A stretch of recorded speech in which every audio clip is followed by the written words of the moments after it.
Hello, hello, hello, everyone. Welcome to Lessons in Savvy Living. I am your host, Sia Knight, and thank you so much for joining me once again. Don't forget that this podcast is about real women, real stories, real lessons, and I have a doozy for you today. I have a woman who has quite a story, and I tried to kind of put it in a box. I said, well, McKenna, when you want to tell the story, maybe it's about this or maybe it's about that. And I said, you know what? I'm just going to invite you on. Tell me the story. And then you can it, give us all of the lessons that you've learned from the story. But the first question I would ask you, my guest is McKenna Hydrick, Hi. is hi, is what are three things that people should know about you? Well, the first thing is now that the Enneagram is a really popular topic for you to really get to know me off the bat. I'm an Enneagram 4, wing 3. So I'm an extreme creative. I feel extremely unique. I'm very emotional, but I'm a wing 3. So that means I'm also a go-getter. I set goals, I go after things, which is usually a great thing and my Achilles heel because I have all these ideas and all these things I want to do in the world. And it's hard to accomplish everything that comes to my brain. So that's kind of how I was made and how, my personality has developed. So that's number one. Okay. Number two is that I find hope in all things. And I think that a lot of people can say, well, that's a really fluffy thing to say. Mhm. But when I say that, it's because of what Jesus did for me on the cross. He has become my living hope. And if the Bible tells me that Jesus is my hope, is also an equal sign. So Jesus equals my hope. He's my living hope. And you can't separate things that equal. So I can't separate Jesus from hope if they're equal. So for me, it's not that every day is great. As the story progresses, you'll see that my life has actually been extremely difficult.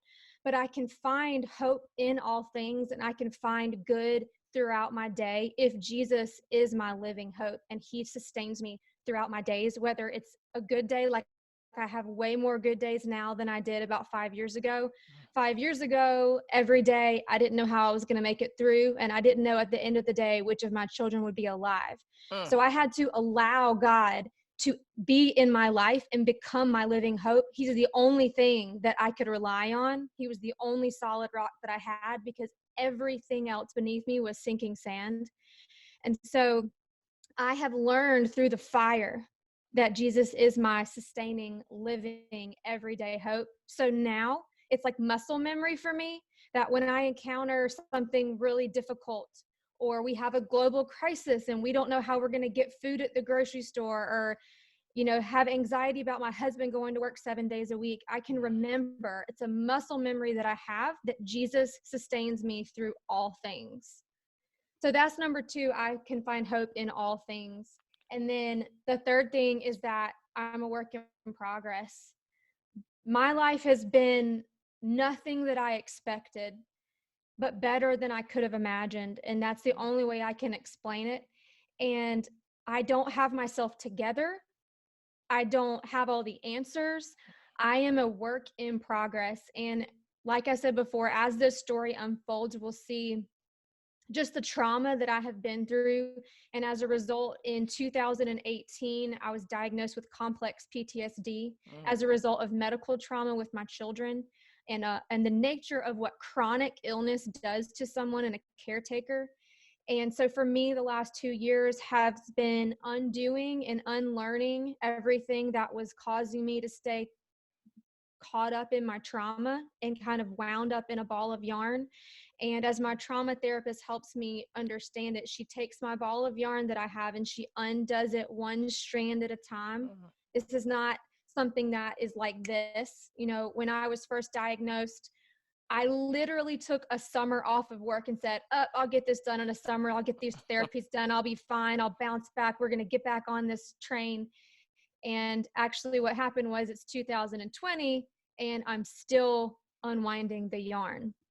So I'm a work in progress. I might say some inspiring things today or have a unique perspective to offer on life. but every day is a learning opportunity for me to become more self-aware of who I am, but more importantly, who God has made me and who He has called me to be. Wow, that is phenomenal, especially when you talk about hope, because as we sit here, McKenna, and we're recording this, we're in the middle of the COVID crisis. Hmm. So a lot of people are looking for some glimpse of hope, something to hold on to. And I would say that that was one reason I wanted to relaunch my podcast at this time, because I wanted, Yes. you talked about being a work in progress. Lord knows I am as well. And I wanted to have women on, people like us, that can have stories that maybe someone can get some type of inspiration from. And so let's get into it, McKenna, because you mentioned a couple of things, and I'm going to go ahead and I'm going to sit back because I want to hear this story again. The overall topic, I would say, is that really it's kind of medical trauma, Mhm. based on lots of different things and events that happened in your life and in the lives of your children. So, how did we get here, McKenna? Talk to me. Tell me your story. This is a really interesting story, and it's really long, so I'm going to try to make sure that I really just hit the important points. And number one is I'm married to my high school sweetheart. We first started dating, we were 14 years old, but we were like all 14-year-olds, and it didn't last longer than a week. But we seriously started dating again when we were 17. We got married. We lived a very simple life. I was a school teacher. My husband was still in school and working real estate on the side. We lived in this little tiny house in our hometown with a green tin roof, and we paid $450 for it for each month. And looking Wow, back now, I don't think I realized how special that was, and those were it some of the most was. special times in our lives. But we got pregnant really early on in our marriage, and we had our first child when we were 23. And in today's society, I would say that's young. And none of our friends had kids yet. And I didn't really babysit younger kids. I was kind of the babysitter that babysat the 11 and 12-year-olds and kind of drove them around to the pool. So I Hmm. really didn't know a lot about kids. I was, learning as I went. But my experience having my first child was not like most first time moms. And the day that he was born, my first son, his name is McCall, like the bird McCall. Hmm. And when he was born at 30 hours old, he was transferred to another hospital because he was having trouble digesting food. He was throwing up bile, and his meconium tar poop stuff didn't come Hmm. out. Excuse the word, but No, no, it didn't I'm. come out. I almost said the other one, but that's I'm trying to keep it PG here. But so his digestion just wasn't working properly, and he was just really, really sick, and they didn't really know what was going on with him. They told us he needed surgery. We decided to wait a day and kind of pray on it and figure out, because the surgery was going to remove 70% of his colon. Oh my. And we decided to just wait one more day. And after that one day, they came back and said, whatever he had yesterday, he doesn't have anymore. He doesn't need the surgery. So we don't know if it was misdiagnosis or God intervened. But so they sent us home with this child after, being in the NICU for over a week. And he just was still sick. Every single day, he Mm. threw up 10 times a day. And when he was 6 months old, we were, like most parents, new parents, starting baby food. And Mhm. I guess that day he had, I can't be sure of it, but probably something like green beans. And we had our little lunch and everything. And then we set him down for his nap. And being new parents and being tired, my husband and I decided to take a nap too. Mhm. And we woke up a couple hours later and realized that we still didn't hear him on the Mm. monitor. And this was back before video monitors and when you could like feel your baby breathing. I mean, Mhm. I'm 36 and this was 13 years ago. So it was, things were different then. But so we ran in to go see him because we didn't hear him. And we found him completely unresponsive in Oh his my. crib. And he was um, like broken out in a rash from head to toe and was starting to turn gray and was laying in a pile of his own throw up. Oh God. He was 6 months old. Oh Lord. And you would think in that moment that you would call 911 and you would wait for the ambulance, but we didn't even, like, the gut response was to get him and just drive 200 miles an hour to the hospital.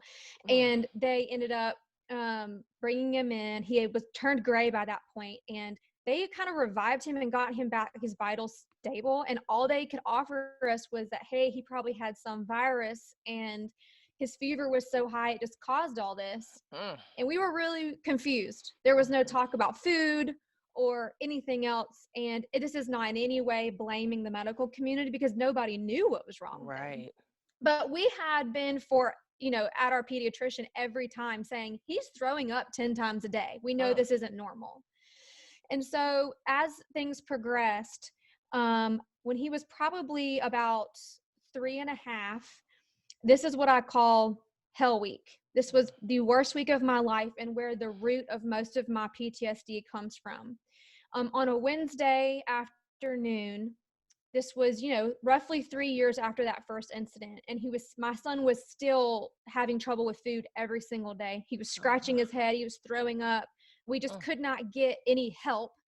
And so I remember he was sitting in his high chair and he just kind of started going and coughing. And I was like, what's going on? And he grabbed his throat.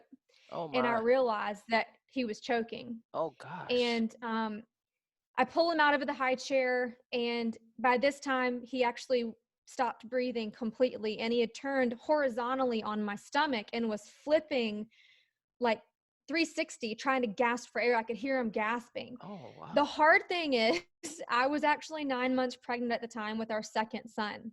Oh my So gosh. I called 911 and they tried to walk me through the Heimlich, but being 9 months pregnant. Oh my And gosh. I wasn't sure if he was choking or if his throat closed. Like, I didn't know what was going on. And so through the help of dispatch, I was able to use the Heimlich maneuver, a version of it, to get whatever was in his throat unstuck. And he kind of came to.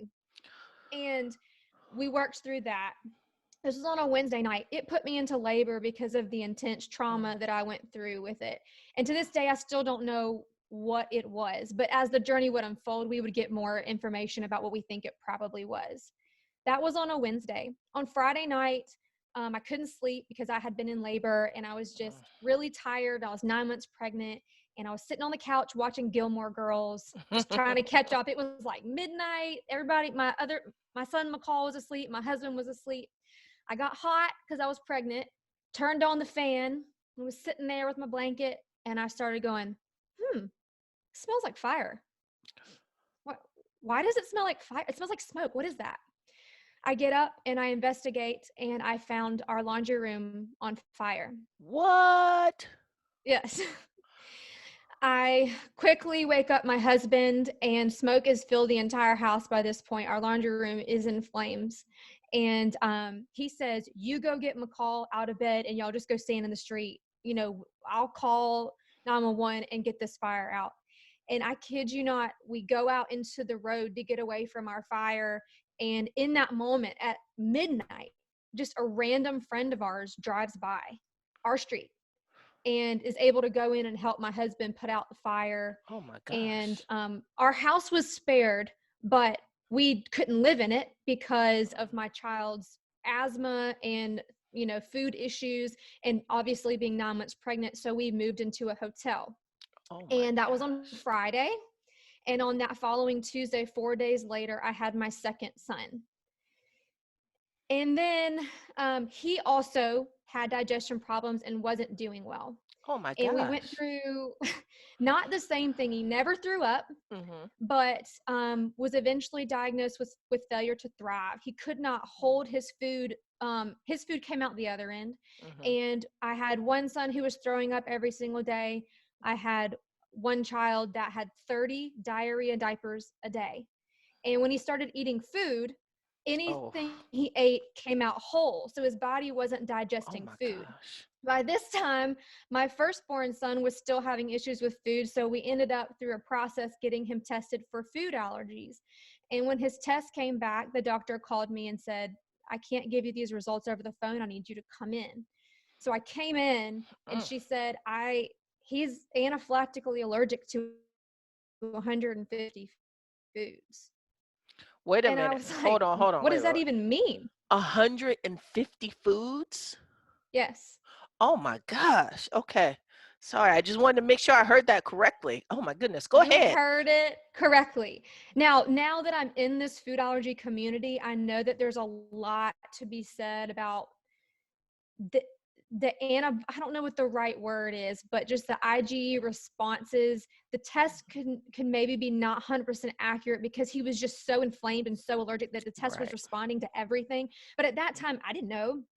And I remember asking the question, well, what do I feed him? Mm-hmm. That's what And I'm she, thinking.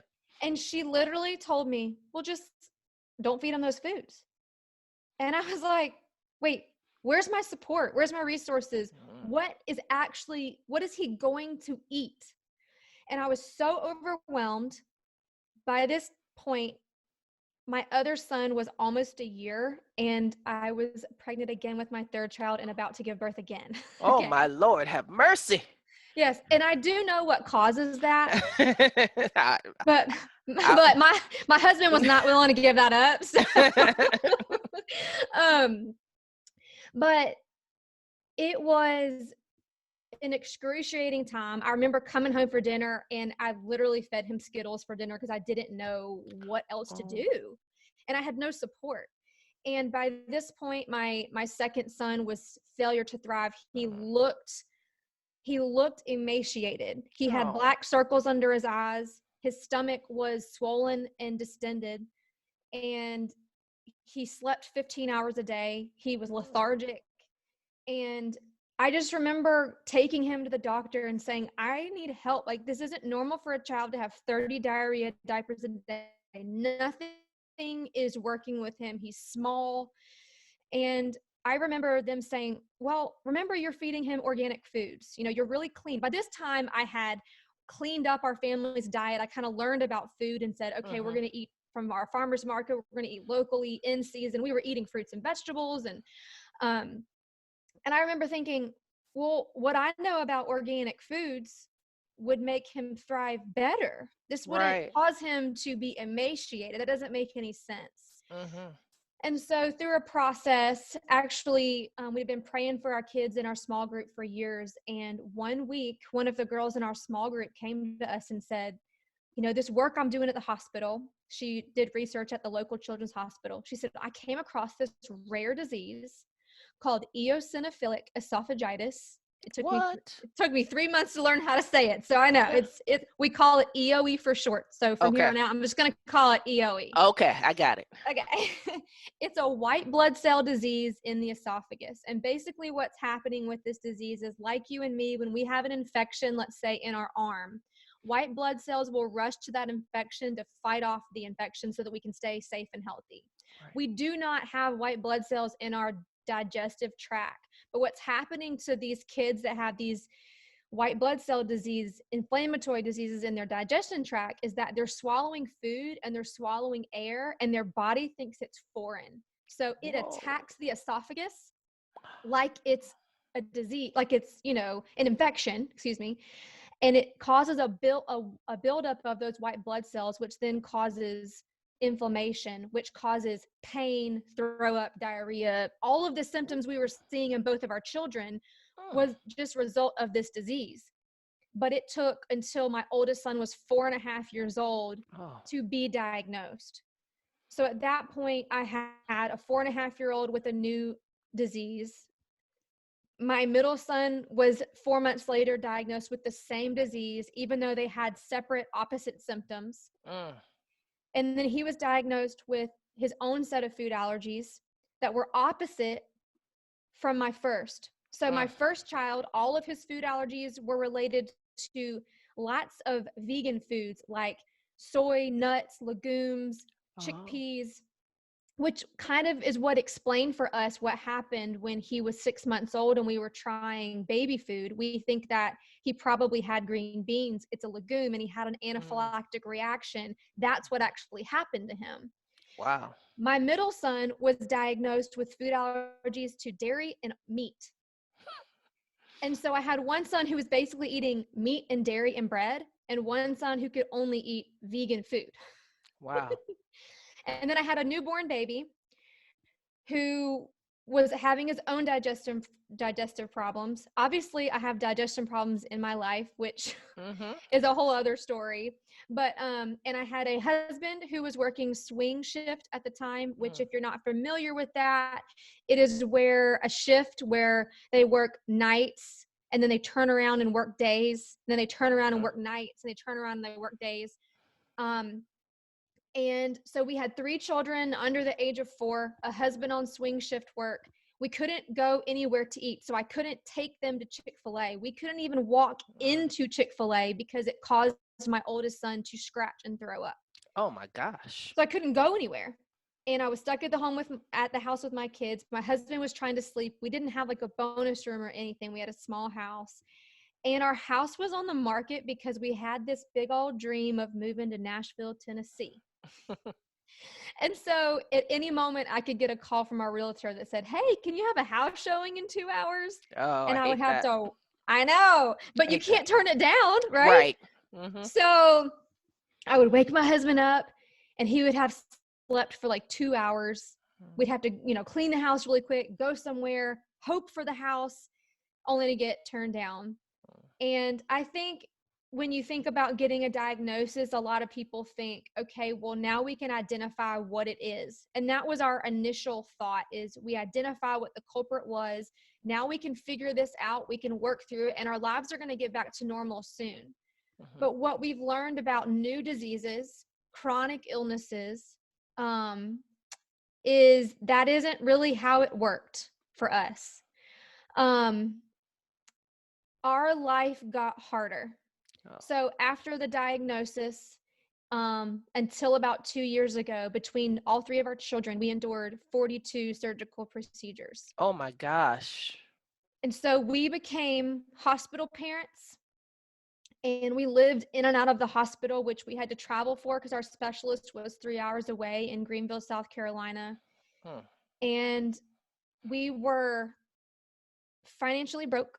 We were emotionally unstable. Mm-hmm. We were completely broken. Our marriage was held together by the love of our children.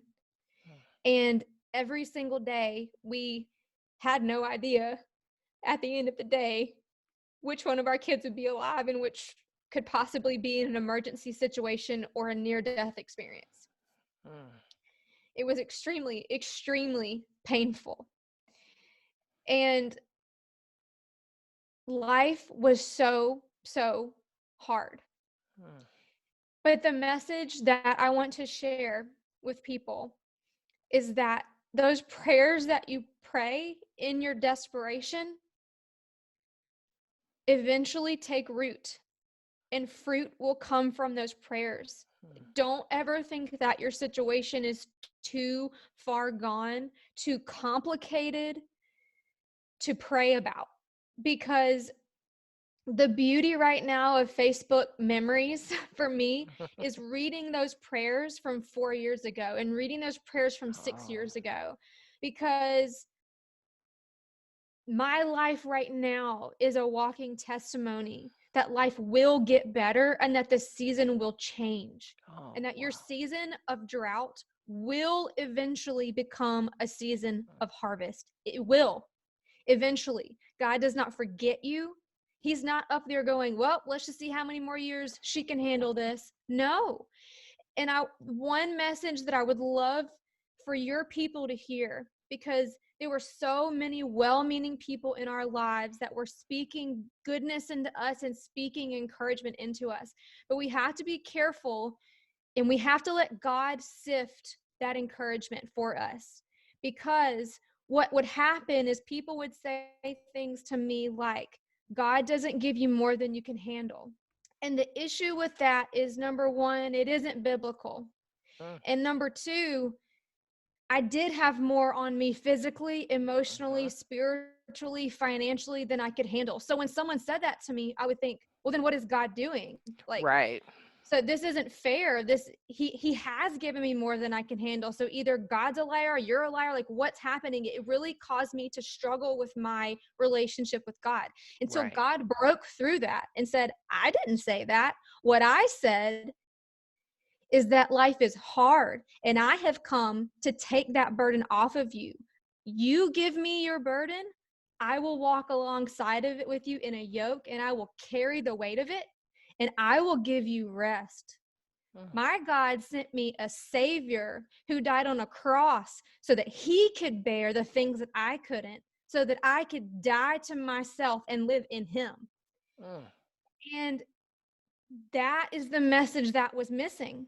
When you're going through chronic illness, when you're a caretaker, mhm, when you are living in a situation that is beyond your control, maybe you're in a domestic violence situation, or you have a child who is autistic, or something that you feel like there is not a light at the end of the tunnel and you don't know how to make it through, God is not asking us to have anxiety about our future. And he's not calling us to have nostalgia about our past. He is calling us and asking us to live in the present moment. mhm. And that means in every single moment to say, God, I don't know how to do this. I need you right now, every second of my day. You know, people would also say, just take it one day at a time. And that is so important. But the message I want to share is take it one moment at a time. One moment Because at a time. one Absolutely. moment, if you think about the life I was living, when I woke up in the morning to put my feet on the floor, one day was enough to put me in full depression. Right. The amount of things I had to do when we went to doctor's appointments, they were 7 hours long because our kids were so medically complicated. My husband would come off of a night shift job, drive to the hospital, meet us there. We would be there for 7 hours, and he would drive straight back to work Mm, for his 14-hour shift. And that's how we lived our lives for years and years and years. So for me, it was, God, in this moment, what do I need from you? right. And it could be like, God, my child is dying. I need you Mhm, right now to save his life, or give me the tools and the responses to do what I can physically do to save him. Some nights it would be, I'd open up my pantry and go, what are we going to eat tonight? mhm, Lord, give me creativity. Give me the mhm, gift of creativity to look at my pantry. Because what was going on for us in that time was, as I shared about my children having different food allergies, on top of this esophageal disease. So they're separate but related. So I was having to cook different meals. So mhm, one child, um, and the long story short there is, what they do, the medical community, for this disease is they basically pull most of their food out that they're allergic to, and they supplement with a medical formula. oh, When we pulled all of my children's food out, my oldest son was only left with two foods. So he was left with chicken and rice and oh, formula. wow. And then over time, my middle son, actually all food was taken away from him, and all he ate for his nourishment was drinking formula. And at this time, he was 3.5 years old. So he had spent 3.5 years of his life eating food. So he was a toddler and moving into preschool years, and we had to take all food away from him. Mm, So we went through a year where we had no cookies for Santa. We sat around our Thanksgiving and we all ate a bowl of ice, because that's what my son could eat, was ice. He drank his mhm, formula, and just to get a crunch, to mhm, satiate his taste buds, he would eat ice. So we sat around for Thanksgiving and ate ice. mm, And he had a birthday where we just didn't even celebrate because we didn't know how. We went trick-or-treating and came home and had to take the mm. candy away. Oh, no. Every single birthday party we were invited to, we sat there with no food. Every single Mm, family gathering we went to that had food at it, we sat there with no food. mm, And the mental struggle that put us through, because I think, we talk a lot about, let's sit around the table as a family, and because I talk a lot about this right now in what I do. But there's families out there that can't sit around the table and eat because there's no food to be eaten. right. So how do I help my child emotionally and physically through this time? And then I have another child who can eat some foods. And then as time passed, my third child ended up not having the disease, and we worked through all of his digestive issues, and he can literally eat anything he wants. So Mm, how do you love and help this one child grow in a normal world, eating whatever he wants, while your other son can eat nothing? mm, How do you do that? How do you teach gratefulness and gratitude? How do you teach that God is enough, that God sustains us? How do you teach God, if God takes care of the birds of the air and the flowers of the field, and he clothes them and gives them the food that they need, how do you teach that to your kid, that God's taking care of you? And so we had to learn to be grateful for nothing. mm, And I know that sounds really weird. We had to be grateful for nothing. And in our nothingness, God was still present and God was still enough. So that when we added one food, the mhm. first food that he got back was blueberries. Okay. And it's a moment for us that he ate so many blueberries, he literally turned blue. Like his hands were blue, his mouth was blue. And we started calling him Little Boy Blue.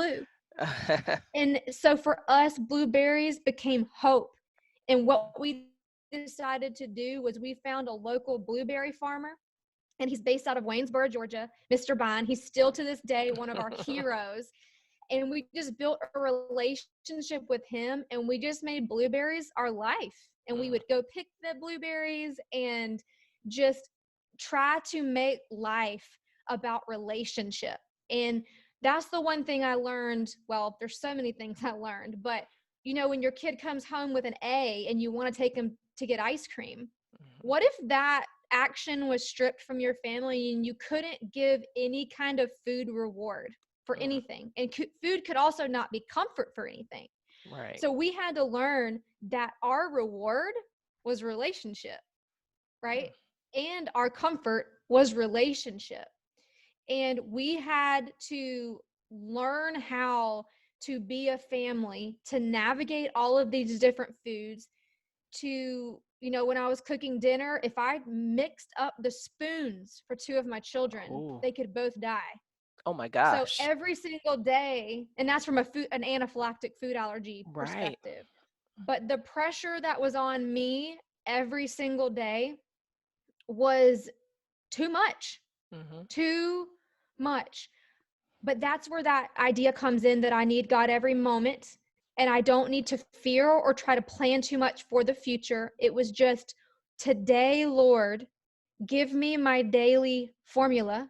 We didn't have bread.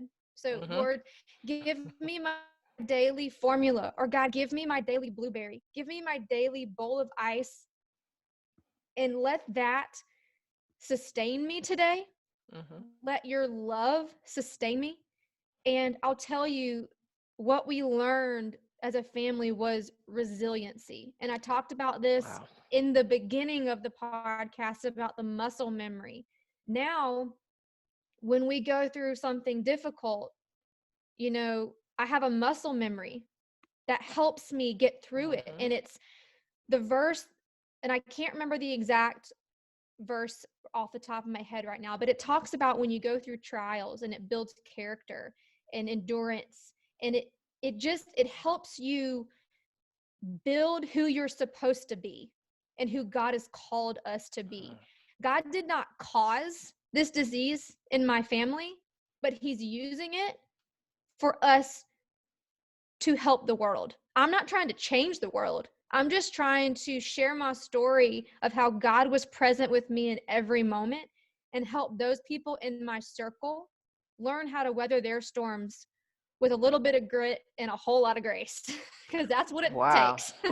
Wow, I did not tell you guys that this was an amazing story, and I was transfixed because those of us who are mothers, and we know what it's like when one child just doesn't want to eat what another child's eating, and so we kind of take that for granted. But we hear your story, and McKenna, oh my gosh, the pressure that you were under, and the stress.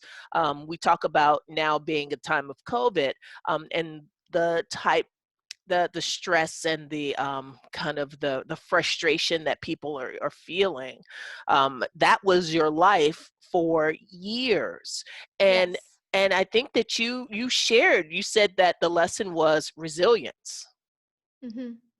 So that's wonderful to that you're able to come out from the other side on the other side and share your story and help other people get, as bringing it back to the beginning, hope, Mhm. because someone's listening to this story and saying, "Oh my gosh, I have it, I have a bad circumstance, I have a difficult way, but I heard that lady."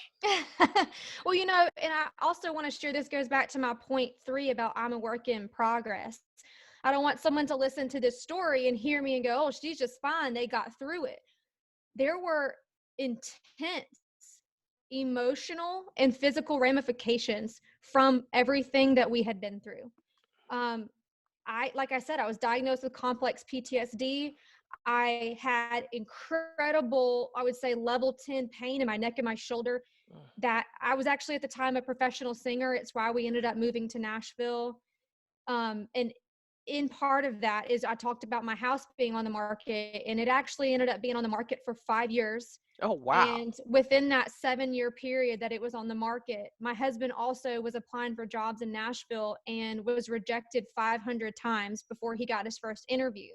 Mm, So when I say like there's layers to it, there's so many layers to it. But I had so much emotional trauma, and I found out that my physical trauma in my body, mhm, me literally, my body was breaking down. And I mentioned all that about Nashville to say that the pain in my neck and my shoulder actually caused me to have to stop singing. I couldn't oh, sing at all wow. anymore.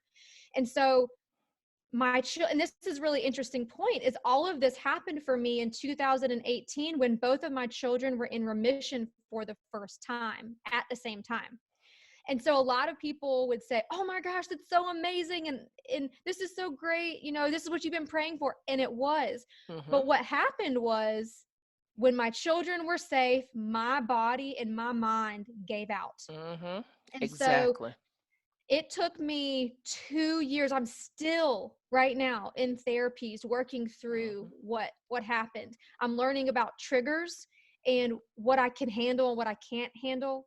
I'm learning about self-care, and I think a lot of people believe that self-care is a surface level thing, that you can just once a month go out with the girls and have a glass of wine, or you take a bubble bath on Sunday nights.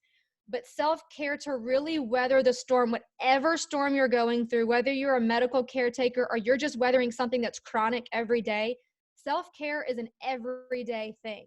mm, And it has more to do with understanding you and who you are than it is about the external things that you can do to calm you, like a glass of wine or a bubble bath. mhm, And I actually did a whole podcast on this with a psychotherapist named Kim Honeycutt. And she talks about, you can't care for yourself if you don't even know who yourself is. that's And right. so developing self has a lot to do with understanding boundaries, creating boundaries, understanding who you are, unlearning things that you need to unlearn, doing the inner work, however that you do that through therapies or whatever you do, Mhm, spiritual counselors and advisors, to help you strip away all of the things that are preventing you from really seeing the world in the way that it needs to be seen and really working through your situation. So for me, self-care is way deeper than that, mhm, and it's an everyday pattern of, it's like a frequency thing. It's not a right, quality thing necessarily. It can be, but it's an everyday practice of setting boundaries and limits for yourself, taking a 5-minute breather, even if it's just outside. mm, Um, it's a daily practice. And so I just want people to hear that there wasn't a magic button that I was able to push, mhm, that God can do anything, but also God needs us to show up to our that's own right, journey. that's I right. heard Anne Graham Lotz say, she's Billy Graham's daughter, and she said one time, Jesus is a gentleman and he wants to be invited in. So Okay. yes, God can do everything and God can do anything. Nothing is impossible with God. But he also wants to be invited into our space. And we Mm, have to invite him in so that he can help us do the work. And so it was a combination of me working alongside my Jesus to get emotionally Mhm. stable, to get emotionally healthy, because I was really going down a path of just not being able to handle my life. I bet. And but on the outside, everything looked great. I was singing everywhere in Nashville, releasing albums and doing all these things, and it looked like everything was great, but behind the scenes I was crumbling. And so that's in 2018. I stopped everything. I started the therapies. I decided to work completely on myself, on my marriage, on mental health, spiritual health, physical health, everything. And really just stop my pursuit of country music and really lean into what God had for me next. Wow, well, this has been an amazing story, McKenna. I really appreciate you sharing it with us. And Thank you. so here's the question I have for you. So if somebody wanted to contact you, kind of what is your work now in the space? Are you in the allergy community? I heard you mention the podcast. So kind of if somebody said, oh my goodness, this woman has quite a story. I need more of her. How would they find you? Well, I've transitioned my work from being a full-time country music artist and really just wanting to help women persevere the storm and weather the storm with grit and grace. So my background is I was an English teacher before all of this. So I've just put that degree and that passion for writing into play. And now I'm a writer and a podcaster and a speaker. And people can find me with my name, just McKenna Hydrick on Instagram. There's no dots or underscores. It's just my name, McKenna Hydrick. They can find me on Facebook. My official Facebook page is McKenna Hydrick. My website is easy to find. It's mckennahydrick.com. And all of my writing, my encouragement, my resources, everything is there. And I just base everything that I do on these 4 pillars of emotional health, physical health, spiritual health, and relational health. And it's just my belief that when all of those things are balanced and healthy and aligned, we can then go out and be the person that God has called us to be, to do his work that only he's designed us to do. And my podcast is called Just Keep Living. And it's a podcast that I talk to people basically like this, where we share their stories of struggle and how they've overcome. Right now, currently, I've pivoted a little bit and we're sharing resources to help people through COVID-19 and the Mhm. global crisis. But you can find all that information on my website or just on your podcast app on your phone. It's called Just Keep Living by McKenna Hydrick. Sounds wonderful. Thank you so much for sharing so much of yourself and sharing your story and your lessons, McKenna. And I look forward to listening to your podcast because really, at this point, what else can we do? We need to just keep living, right? That's right. Like you said, live in the moment, right? That's right. All Thank right. you so much for having me on, Sia. I really appreciate it. No problem. All right, everyone. That's it for this episode of Lessons in Savvy Living. Until next time, stay savvy. Bye.